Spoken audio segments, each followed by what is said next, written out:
You're on the SpeakerPath. All right, today we are ending the year by talking about forward-looking trends and insights from across the industry. I've got three different kind of 2025 year-end trends and reports from speakers, from meeting professionals, and we're going to toss these things out to you and see how we feel about them. So the first, and I think one of the most interesting things that I have discovered is the Freeman report that came out earlier this year. Links to all this stuff will be in the description or wherever you find it.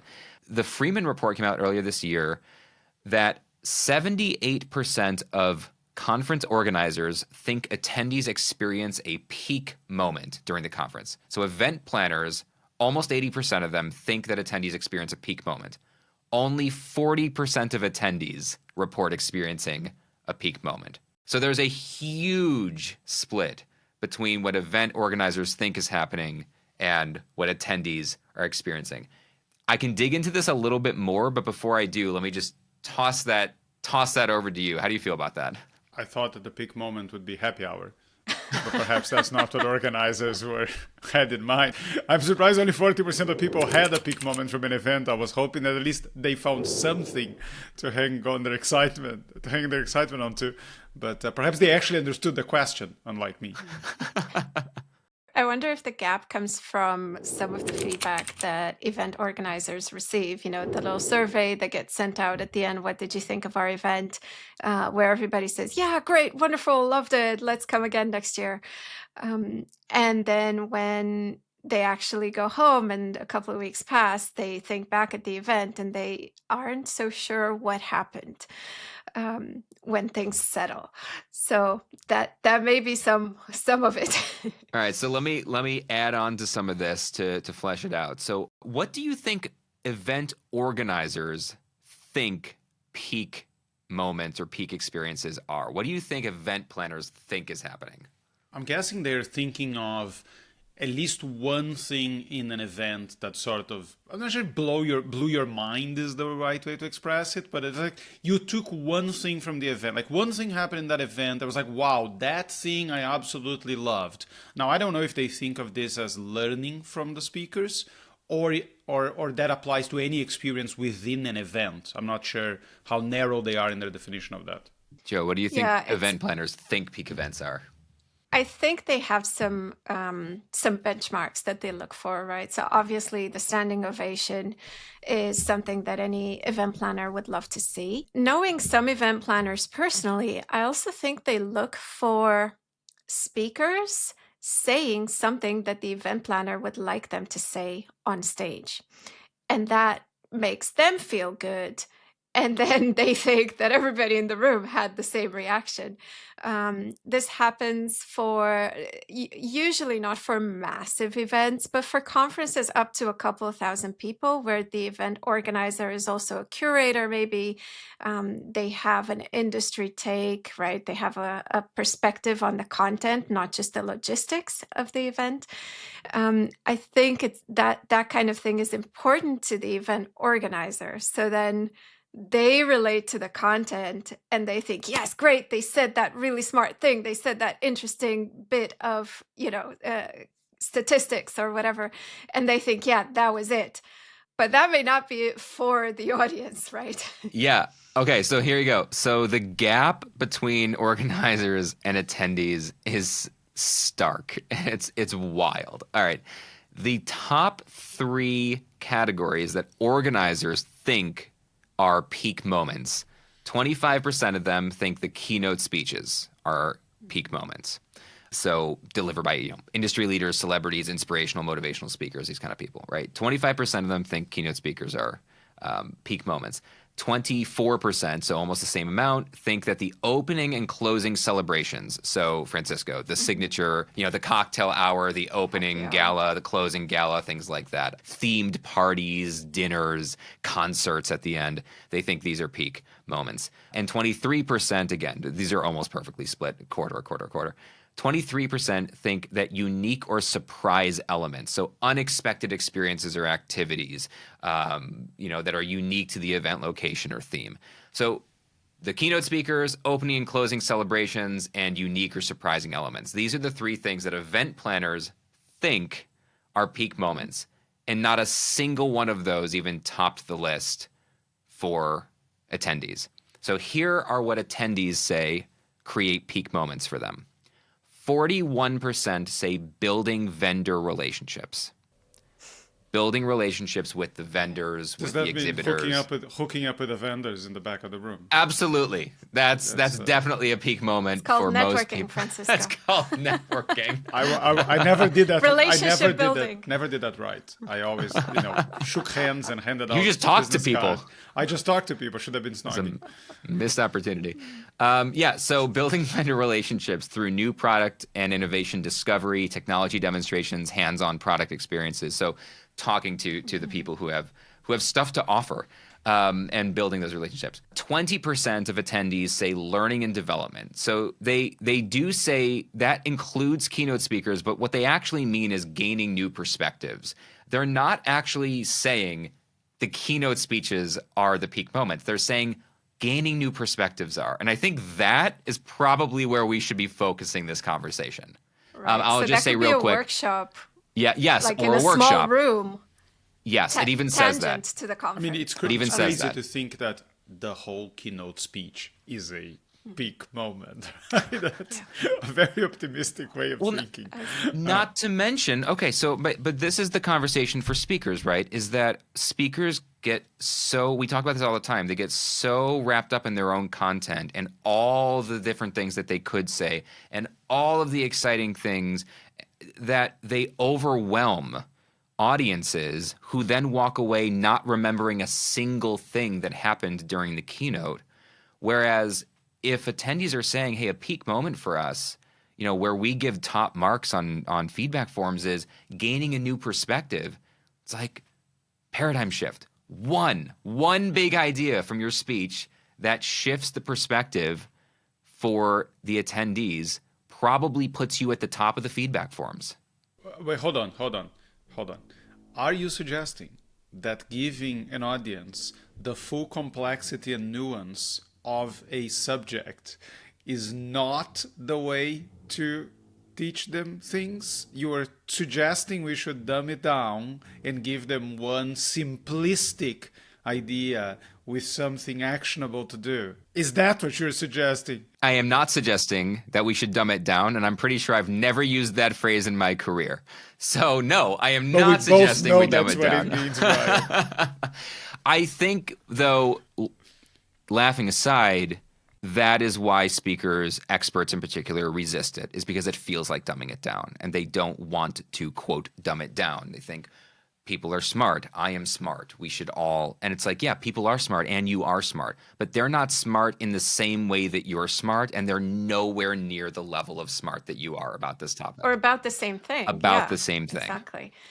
And I love that you used the word perspective earlier, Brian, because it shows what the organizer's perspective really is. That, like, keynote speeches, surprise moments, and opening and closing events, galas, whatever.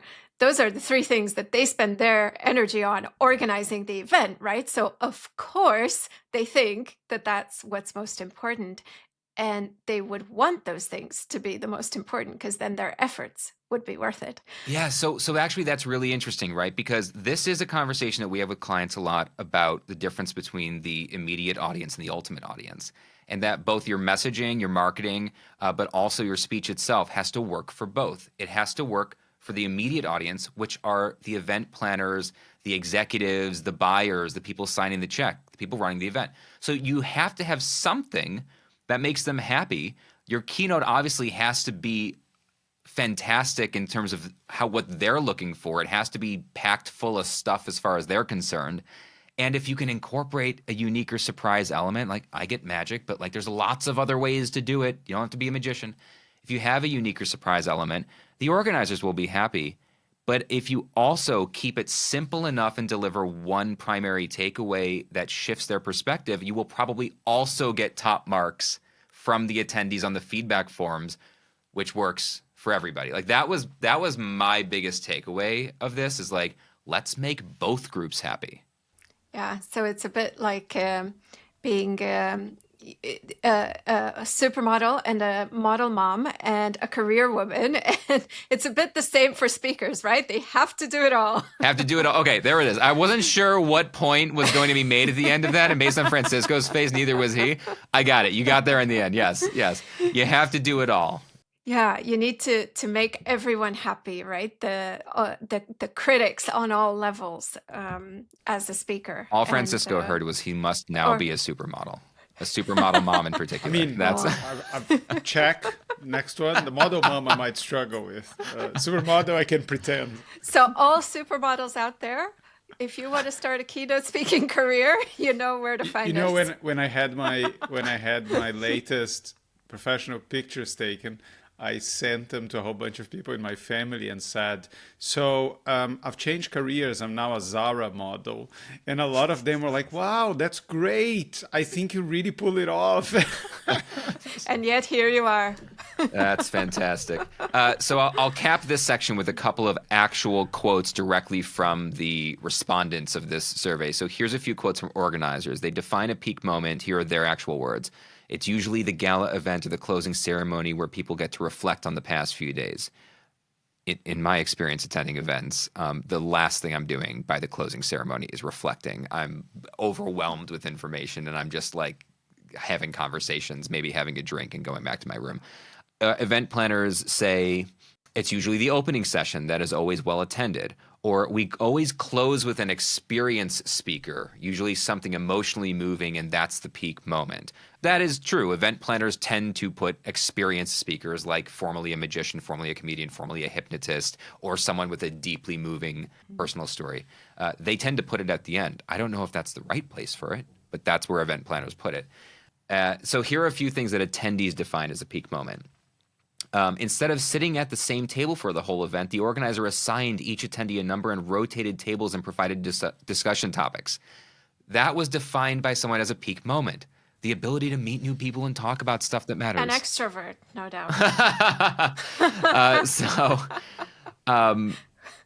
That may be true. That may be true. I will say, because I get people to move around and do that and meet new people, it shows up on feedback forms all the time as one of the highlights of presentations. But that may be true. So here's another thing. Connecting with the owner or creator of a product and sharing the behind-the-scenes stories. So like human stories, the stuff behind all this. And you know that. We know that as speakers, one of the things that people most enjoy about us is not the time we're on stage. It's the time they get to chat with us at the cocktail hour, at lunch, in between, at the coffee breaks, and ask you about your career or how you got into this and things like that.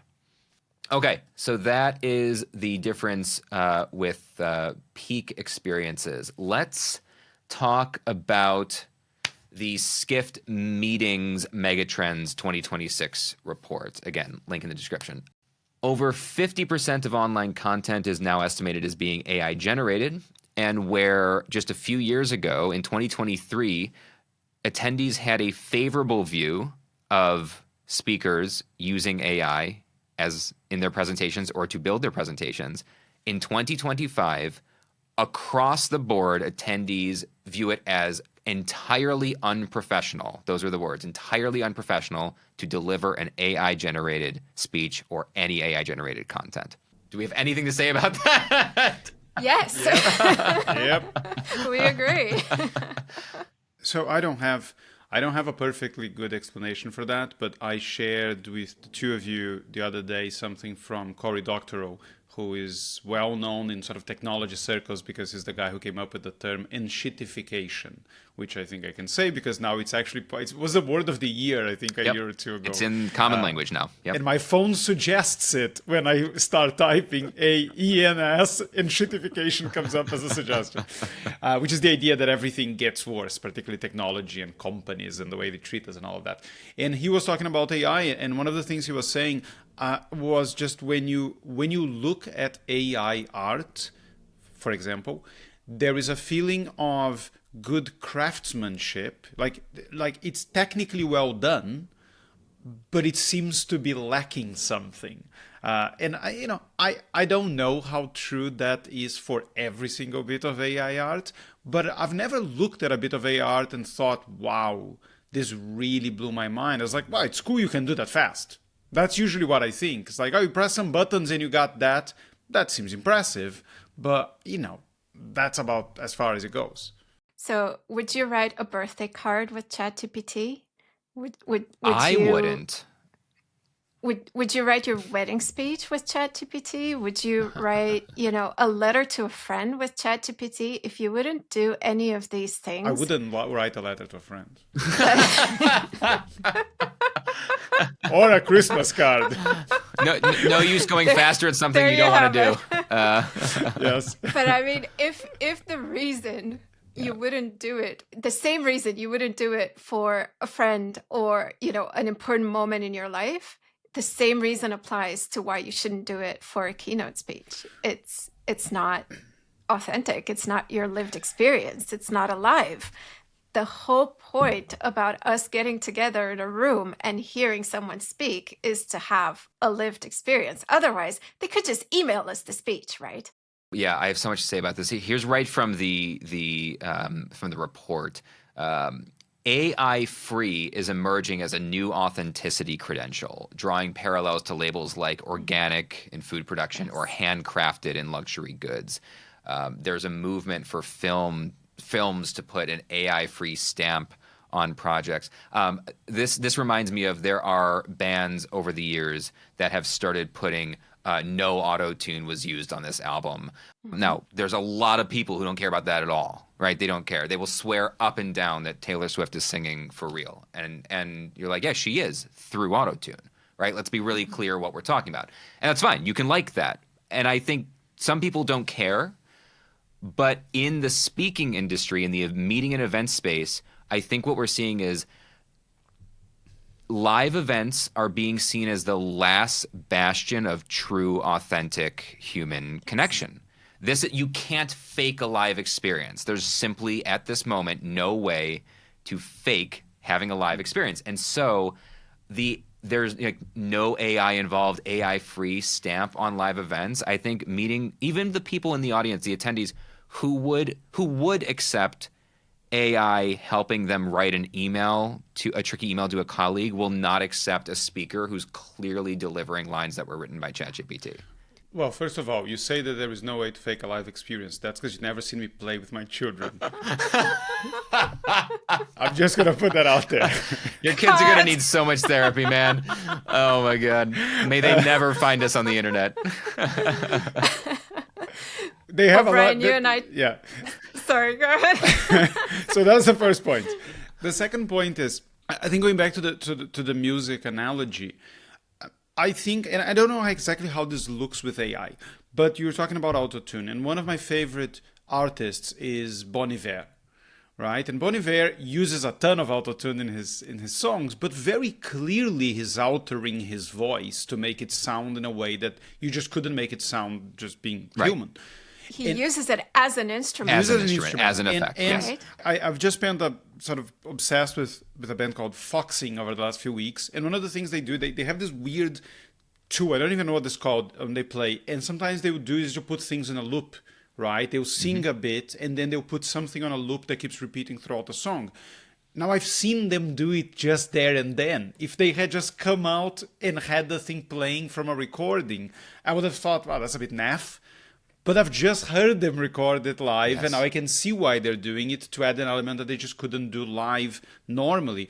I don't know how that looks with AI and speeches, for example, but that's, I think, is the difference, is you're trying to add something, you're not trying to fake doing something better or well or whatever. So where my mind went was the thing that you and I were chatting about, I think, yesterday around panels, firesides, interviews, because these are the last formats that people can't fake, can't pre-write. You can still fake a speech. You shouldn't, but you can. You can still have AI build your slides, which sometimes is a good thing because they come out prettier than when people do it themselves. But even then, it depends very much on how well you're prompting. Prettier, but with no personality. That is true. And with an implication of laziness now. I agree. Because it's so easy. I agree. It's so easy to do. That's the problem. It's so easy to do. Yeah. Precisely. And that's what people are becoming allergic to, the ease with which it just spits something out and there's no life there, right? But in an interview, in a fireside, on a panel, in a facilitated workshop, all of these things become human to human again. So my bid is on these formats. And if anyone's thinking about making 2026 their big speaking year, these are the formats to double down on, I would say. Yeah, that, and in terms of the behind, like when you're like the off stage or when you're not at events, and it's podcasting.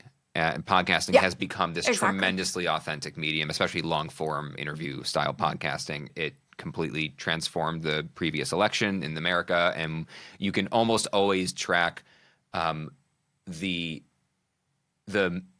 media trends, like messaging and media trends. You can almost always track by paying attention to election cycles in major countries. And it was like in the US, it was like back Barack Obama the first time, he was all over Twitter. It was incredibly obvious, right, in 2008 that Twitter was that social media was about to explode, that short form social was about to explode because it completely transformed that election cycle. And we just saw podcasting transform this one, right? Facebook in the Arab Spring. Before that. So massive influence for sure. Right.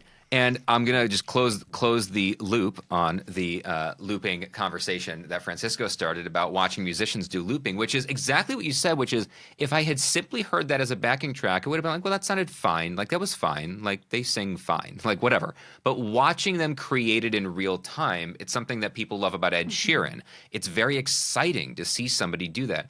I used live guitar looping in my magic show for many, many years. It was really, really unique. And I'm a good guitarist. I'm, I don't know, maybe a great guitarist. I'm not a world-class guitarist. I'm not in the top 2%. Maybe I'm in the top 8%, like whatever, right? Good enough to get into Berklee College of Music, not enough to be famous, right? So when I did it, though, what I did was I literally used live guitar with a loop pedal in the middle of a magic show to create a backing track instead of doing what magicians normally do, which is putting on a song and then doing magic. And because the audience watched me create a backing track over 5 or 6 layers and then set the guitar down while the music kept playing and do a piece of magic, neither the magic I did nor the guitar I had just played, none of that was in the top 2% of those art forms.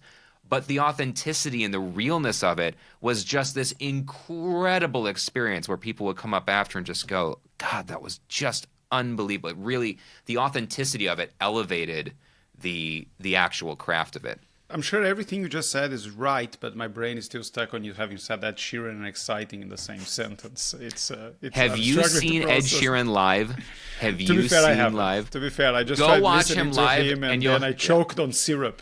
And it took me a while to cleanse the palate. After. Watch him live, and it's exactly what we're talking about. Watching him create every layer and then perform the song, it's just amazing. But so for speakers, though, okay, so that's guitar, fine. For speakers, what's the AI version of that? Well, I'm working with someone right now who prefers not to be named publicly without their consent, so I won't. But I'm working with somebody right now who is also a musician in addition to what they do for their field, and it has nothing to do with their field. So kind of how I used music with magic. And what they're working on is they're capable of playing songs that they've written, and they do this, but they're working on having the audience help them create a new song in real time about their topic live on stage. And the way that we're going to do that, or at least we're experimenting with, is having topics fed from the audience and then live through a computer, feeding it through ChatGPT that's been trained on the bars, the tempo of the song that we need, so that ChatGPT can live in front of the audience produce a verse that the audience can then sing along with them while they play. To me, that is the version of authenticity with AI. That's using AI for what it does best while retaining authenticity, and we're playing with that. That's the AI version of a guy who just made it to the finals of America's Got Talent. It's a British guy who raps about, like a white guy. He could not look whiter if he tried. And he raps about anything that the audience asked for. Like he would ask the judges for topics, he would ask the audience for topics, they would lift bits of paper, and he would just rap about that immediately. But obviously, if you're using AI, I think if you're using it in a way that you're teaching the audience, here's how you use it for anything you need and not just for entertainment, then that is interesting. But yeah, I think there's an element of like, basically, if it's done live, even if using technology, that's probably okay. I mean, that might be a generalization, but it's probably okay. But if it's canned, then even if you took immense amounts of craft to do it before, people just don't tend to appreciate it. And now we know that it's mostly lazy, and you just couldn't be bothered to make it sound like a human being, which is lazy. I think there's nothing cool than seeing something made in real time. And in terms of giving people an experience, which is what audiences seem to think is a peak moment, right? Having a real contact experience, making something and contributing to what is being made on stage in that time. That's like, yeah, top class. 100%, Joe. I'll cap us off and then move us to one final topic here that I haven't quoted Seth Godin in a while. I'm due. So let me quote Seth. He says, art is when a human being does something that might not work. And I think that is probably the thing that we need to be remembering as speakers moving into 2026. Okay, so let's do one more. And I think that... I'm going to rapid fire through a couple of things that we can respond to quickly if we want to, and then I'll do one like major topic. Okay. One, event planners are younger, newer, and overwhelmed. So 24% of planners within organizations are new to their team this year. I have a quick thought about that, which is it's always been important to be easy to work with. It has never been more important to be easy to work with. Like, people that are running events, you think that these are professionals who've done this a billion times. A lot of them don't know what they're doing. They've been handed a massive event and are trying to manage the logistics, and they are changing their minds and changing the schedules, and you just need to be okay with that. I think event planning is the new social media management, honestly, where, the company's social media accounts used to be farmed out to an intern or a trainee, and now it's event planning that's farmed out to the latest hire. And they're very often young graduates or young people in the early stages of their career. And as a speaker, you need to support them. You need to lay things out for them and be as transparent as you can, be as end-to-end as you can in terms of your process, and flexible, definitely. Well, when I heard that they are all young, I thought they don't know anything, and we can take advantage of it. What I actually thought... Not untrue. What I actually thought was, it's strange that if they're all young, that supposes that people are thinking that this is a lower value or lower difficulty task, and they're assigned, the companies are putting people on that don't have 10 years, 20 years experience doing this, because either they think it's very easy to do, or they don't think it's that valuable, which is strange to think. How hard can it be? Make a few phone calls, book a room. Which is strange to think, because you would think they know what a bad event looks like, and they know how expensive events are. So there might be a bit of a dissonance there between how much they value the event based on their budget and how much how much responsibility they're putting on people that to the very least don't have the experience for it. And then, from our end, you're talking about being easy to work with.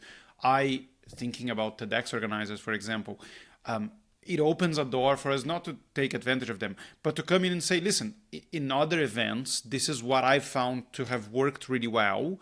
And sometimes they'll be going, oh, thank God somebody's telling me what to do, because nobody's telling me what to do. That is so important. Yes, I think a lot of speakers, I know a lot of our own clients I've worked with, are very nervous or apprehensive about being forthright with event planners, about being very straightforward with event planners. But I'm like, for the most part, you are doing them a tremendous service if you actually tell them what will work based on you, because you are a professional speaker, and this might be their first or second event that they're ever planning or whatever. They're not running events all the time. Maybe they only run one a year, so they're not in the world of speaking. If you can say, listen, based on how attendees have been reacting at the events I've been speaking at recently and the things I've seen working, I recommend we do this. I just did it recently with someone that was like, how long should we do the keynote? Like an hour 15, an hour and a half. We're planning for a event for next year. And I said, I gotta tell you, recently I'm seeing a push for 30 to 45-minute keynotes. I think 45 is the maximum. That's a great, for me, for my presentation, that'll feel very smooth. It'll fly for people. But I think you want to do 45, and I'll still be around all day. You want me to do another thing later in the day, a breakout, a panel, or whatever, we'll do that. But I told them, I think you're going to get more value out of having me up there for less time based on how event. And they were like, that's so useful to know. We can organize the schedule around that. Because they were still thinking like a year ago, the last time we did an event, an hour 15 was what we asked for. It's like times are changing, and tell people. Yeah, and formats are changing on the topic of having more experiences. We're also seeing fewer keynotes and more panels, more diverse, a mix of formats within the same event. So then if you can do both of those things, I think an event organizer would be very happy, because then they don't have to work with 20 speakers. Maybe they can just work with 10, but mix and match the 10 people in different formats. At the tactical level, there's the argument for have a day rate. This is just the day rate, and whatever you want me to do, I'll be there and I'll do it. And that way, they don't have to go, well, then what does it cost to add on this? What does it cost to add on that? We're just going, I'm there for the day. It costs this plus travel, and we're done. Exactly. And then they can just go, oh, I don't have to pay another $10,000 for a speaker for that one panel, or $5,000 or whatever. I can just get the keynote to also be a part of that panel and save some money, which leads into budget pressure is reshaping who gets hired. 38% of planners name rising costs as their top challenge for 2026. Not rising cost of speakers, rising cost of everything. Production, decor, services, event, the event spaces, just the food, color, everything. And I think most important thing for speakers, the kind of speakers we work with, to know is that I expect, we'll find out, a year from now we'll find out, I expect big name celebrity speakers to be getting booked less than they used to be.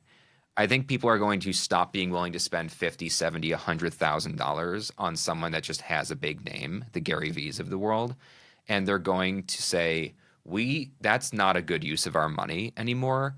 Like, what if we could get 3 professional speakers for the same price who are industry experts and know what they're doing? I think this is good news for the kind of people that we work with, which is you don't have to worry about being famous. You have to provide value and be known for providing value, right? And that you can compete. So having actual industry knowledge that you can share in a palatable way, in an engaging way, rather than rah, we can do this. Yes. And here's the last big topic, which I'm going to toss first to Joe. And I have less to say about this one. So I'm going to kind of leave this to you guys to see where this goes. Actually, just before you do that, I think this is important to say again, because I think this might be the most valuable thing to speakers that we covered all of today, other than my humor, of course. And it's this. It might be the best way to get booked at still a fairly high rate from now on, to present your cost not as this is the cost for my keynote speech, but this is the cost for me to be there for the day. Because that was just going over in my head after you said it. And I think when you present it to an organizer and say, this is my cost, but that's not the cost for the speech, that's the cost for me to be there for the day. If you need me to do anything else, like run a breakout session or something else, I'm more than happy to do it because I'm there anyway. So I can fill another slot in your agenda, depending on what it is, more than one. I think that makes someone charging, 5 figures for larger 5 figures for an event substantially easier to stomach, because this is not like an hour that you filled in the event. It could be 2, it could be more. And it provides kind of a deeper dive into the topic. It's not just surfing on the very basic general ideas around the topic, but actually, okay, we have an intro with the keynote, and then everybody who wants to learn a little bit more can join the workshop or the panel or the breakout session, whatever it is. Yeah, my husband and I call this the prostitution rate. The day I'll rate. do whatever you want. I'll do whatever. I'm here for the day. I have things I could add on this subject. That's okay. I think I'm going to leave this for another podcast. Last point on that, because we've been using a day rate for me for many, many years. We shifted about 7-8 years ago from the here's a keynote, here's a breakout, here's this, here's that, to just this is the cost for the day. The other advantage you get is should you end up actually bumping up against an organizer's budget, which is rarely really true, but should they think that's the case, and they need to negotiate down, you can negotiate from the day rate down to, okay, I can come down and meet you at your budget, but then it's just the keynote. I walk on stage, I deliver, I walk off, I shake 3 hands, and I walk out the door. And I have had people take me up on that in the last 6 months who are like, you know what, we simply can't get the money but we really do still want you to be here. I stay anyway. You know what I mean? At least like half the day. Like I hang out. I hang out through lunch. Like I won't hang out the whole day. That's not right. But it's good for business. It's good for business, but it's also, this is a way, if you just have a day rate, to be able to then negotiate down. There's wiggle room for you to not simply say, sure, I can do it for less, which you never want to do. You can say, well, I can do it for less and do a lot less, which is a way to do it. All right, last topic here. Micro events are exploding, and they're radically changing speakers' roles. So micro events, which they're defining as, this is from the Skift Meetings, Megatrends, 10 to 100 attendees, and held at smaller venues throughout a city. I think, Joe, I'm going to go to you first because I think you're more familiar with this trend than I am. I have not really experienced this in the events I work, but I feel like you've started to see and hear about this. Definitely across the Nordics. Yeah, I was going to say, aren't this called European events? Yeah, exactly. I mean, there's some big ones, of course, but a 70 or 80 person event is hardly is a micro. Big deal here. Yeah. Yes, I do see this a lot, and I think it maps onto kind of a version of the future that's high tech and high touch, where people have had enough of not even had enough of big events, but we pay good money these days to have our phones taken away from us, right? To go on mindfulness retreats or any such leadership development events where, again, we're kind of put in a bubble, and for 3 days or a week, we just focus on whatever's happening there in real time. So yes, I do think that real life high touch experiences are going to rise, and speakers who can cater to these different formats and can be the conduit for the audience to experience as much as possible. Those are going to be the speakers who are going to be in high demand. Yeah, a few things from the mega trends here, which is this is continuing on that theme of there's a desire for meaningful connection, for real human authentic interaction, and real voices over the flashy production value that event planners think people want. We're seeing a growing interest in micro communities within larger events, as well as curated content and networking opportunities.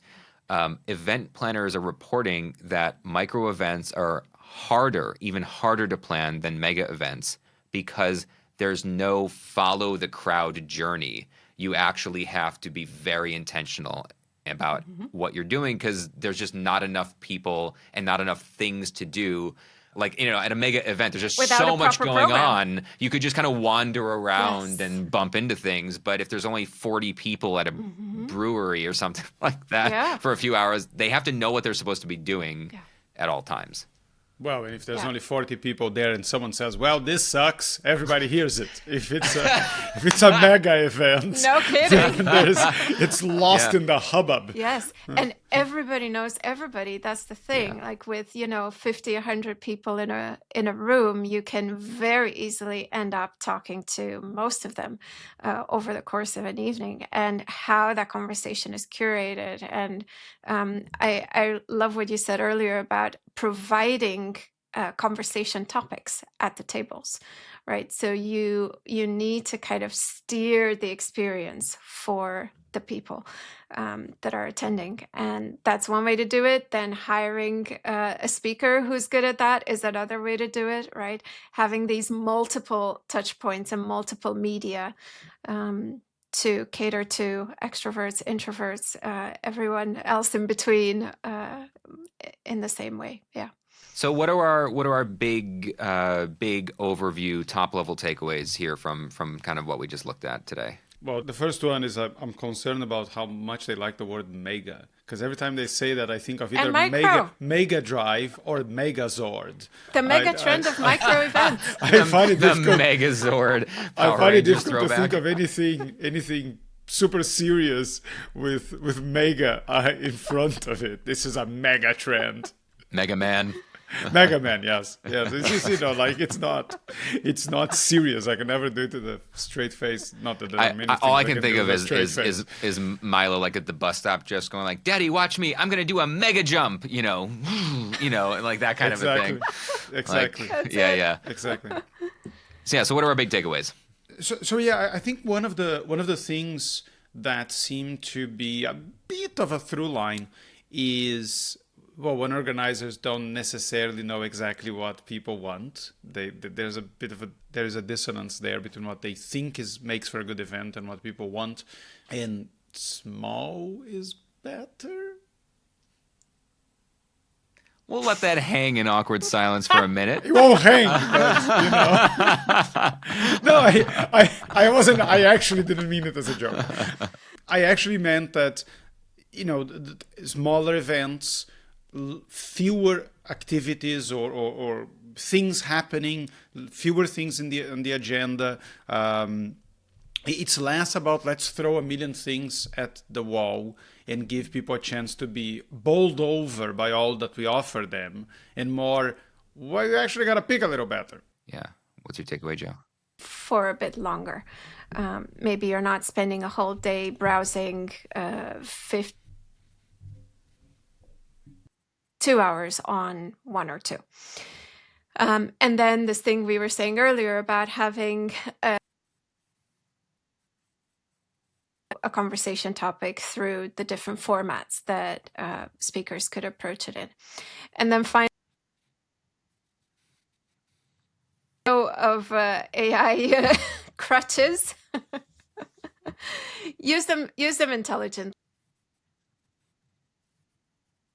to do your talk for you, and be ready to engage with people for interviews, firesides, workshops, whatever requires real-time interaction. Yeah, the AI thing. If you go try it. Have AI write write a 5-minute. Ask AI to write a 5-minute speech for you on whatever your topic is, and then just print it out, stand up, and read it out loud as if you were delivering that talk to a room full of people. Mm-hmm. I guarantee you are uncomfortable doing it, because those are not your words, even if they're the kind of words that you use, and they're not the words the way that you would use them. And they have rhetorical flourishes in them that you probably aren't trained. Like, you can use that's why the whole thing about when people are so frustrated with like the contrasting statements and rule of three, those are great rhetorical. They've been around for thousands and thousands of years. These rhetorical flourishes, you can tell when someone's using them who actually uses them or knows how to use them. You can tell when someone uses a contrasting statement that knows what it is, has written it with intention, and it's built into the way that they speak. You can also tell just how it comes out of someone's mouth. You can just feel that is not a thing that you would say. I can just tell. So, don't do that. Don't do that. My biggest takeaway, I'm going to bring us all the way back to the very beginning, is if you're a speaker, you deeply need to understand that what people want when you're on stage, the people in the seats, and what the event planners, the organizers, and more importantly, the economic buyers, the people who sign the check and hire you, that those people want different things, and you must reach both of them. You must over-delight both of them, or you will be in trouble, right? If you only over-delight the audience, you will not get rebooked or referred. If you only over-delight the people who booked you, the audience won't enjoy your speech or give you high marks. So you must do both. There are 2 levels to your messaging, both offstage and onstage, and we have literal industry insights so you can understand how to reach those people. So if you're not thinking about the people that your marketing is for, if you're not thinking about the people that your speech is for, and you're just saying what you feel like saying, you are missing a huge opportunity and probably cannot compete anymore with the people who are doing it.